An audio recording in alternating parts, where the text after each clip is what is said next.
actually, after school, I studied clothing production. At first, I initially wasted my parents' money by not pursuing it. My first job, my first job was terrible in the clothing industry, a real desk job, super boring, and it didn't last long. And then I moved into the decor industry and ended up being at that company for 8 years. So I then transitioned. I always loved kids' clothing. And I think my sister's little one, when she was born, it was kind of my muse. And I thought, let's just do it as a hobby. And it definitely grew from there. So then I pursued what I initially studied. I also studied decor then part-time. And I was actually there's so many the same kind of things that you learn with clothing and decor. So it didn't feel too far-fetched for me to move between the two.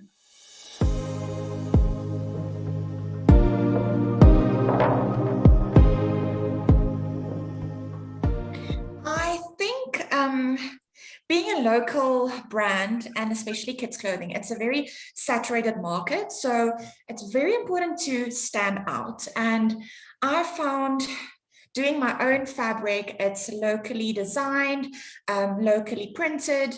It was a way for me to stand out. And for me, it's very important to stand out. So you will see any photo of Annapatat Kids design and you will immediately recognize it because you know you can't find it in anywhere else. So that for me is important to do your own fabric, to do locally printed fabric, because you have that opportunity to stand out from the crowd.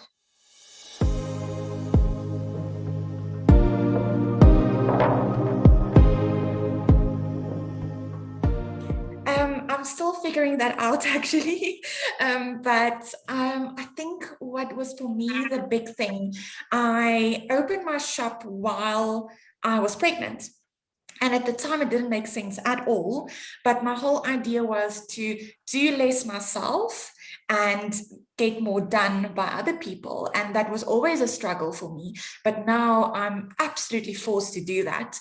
And I think you're also quite focused more on doing the things that really matter to grow your business and not faffing around doing all the thousand things that you can so easily do yourself. So being a mom absolutely forced me to spend my time wisely. It's a battle every day, but it's been also very great for me to focus more on what's really important with my time that's very limited. And also having a shop at the moment, I am forced to be creative all the time, getting new things out. I also changed where I don't just launch 3 times a year, I launch a big range. I do bits and pieces. I find people get bored so easily, and also local manufacturing is quite expensive. So I always try every couple of months, you will see something new from me.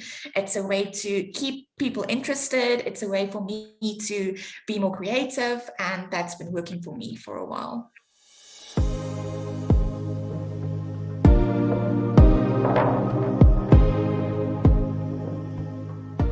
I think a couple of years now, we moved into the whole social media. It's become such a big thing, but I've really been yearning for touch and feel and customers face to face. You really miss that. And I think there is a balance. I think people still want to move to brick and mortar stores and get that experience as well. So opening my store at Circuit District has been such a easy transition because I think everyone's been longing for that, especially after COVID. Although we're still in that whole phase, I think people do yearn more for face-to-face time. It's been absolutely wonderful for me to experience that now. And I do see that the two go hand in hand. You can't just focus on online only. You can't just focus on having a physical store. The balance between the two is absolutely magical. And I've been really enjoying having my own store at the moment.